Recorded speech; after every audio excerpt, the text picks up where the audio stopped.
Senator Rand Paul recently criticized ongoing U.S. trade policy debates, calling them fundamentally backwards and upside down, and rooted in a flawed understanding that trade involves a winner and a loser.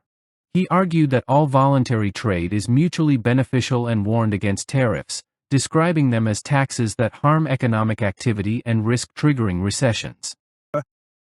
How did we all get here? I mean, the whole debate is so fundamentally backwards and upside down. It's based on a fallacy. And the fallacy is this, that somehow in a trade, someone must lose. That somehow when you trade with someone, there's a loser and someone's taking advantage of you and China's ripping you off or Japan's ripping you off. It's absolutely a fallacy.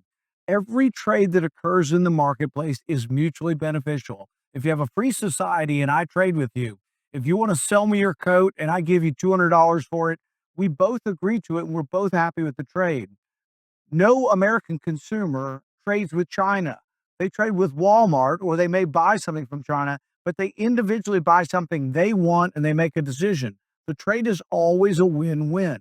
You can artificially do this accounting between countries and say, oh, trade deficit, look at this trade deficit.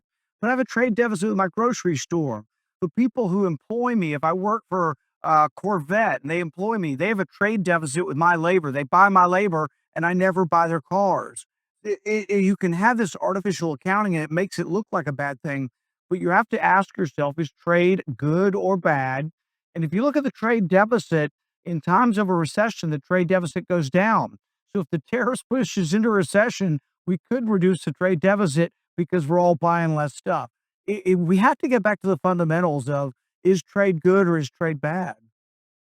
In a public address and in subsequent media coverage, Paul outlined a libertarian defense of free markets, challenging protectionist narratives gaining traction among populist factions within his own party.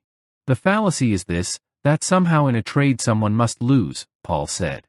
He illustrated his point by comparing everyday transactions, like buying a coat or groceries, to international trade, emphasizing that no American consumer trades directly with China or Japan, but rather with domestic retailers offering foreign-made goods. We both agree to it and we're both happy with the trade, Paul stated.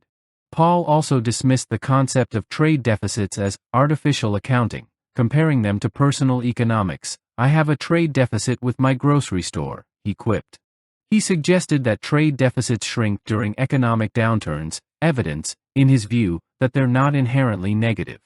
If the tariffs push us into recession, we could reduce the trade deficit because we're all buying less stuff, he added, warning that lower deficits may reflect economic pain, not strength.